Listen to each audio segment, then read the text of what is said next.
हाती खराटा आणि डोक्यावर फुटके गाडगे ही ओळख ज्यांनी सार्थ ठरवली ते महान समाजसुधारक म्हणजे संत गाडगेबाबा। 23 फेब्रुवारी 1876 रोजी अमरावती जिल्ह्यातील शेनगाव येथे डेबूजी चिंगाजी जानोरकर यांचा जन्म झाला। पुढे ते संपूर्ण महाराष्ट्राचे गाडगेबाबा झाले। गाडगेबाबांनी देवाचा शोध मंदिरात नव्हे तर माणसाच्या सेवेत घेतला। ते एखाद्या गावात गेले की सर्वप्रथम हातात झाडू घेऊन गावाची साफसफाई करत। त्यांचा ठाम संदेश होता, देव देव्हाऱ्यात नसून तो माणसात आहे आणि जिथे स्वच्छता तिथे देवाचा वास। त्यांची कीर्तने ही केवळ भक्तिगीते नव्हती तर समाजातील वाईट प्रथावर प्रखर प्रहार होता।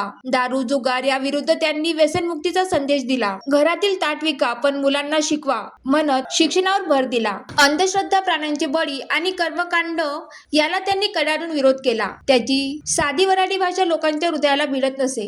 गाडगेबाबांनी केवळ उपदेश नाही केला तर धर्मशाळा, अनाथाश्रम, गोशाळा, रुग्णालय उभी केली।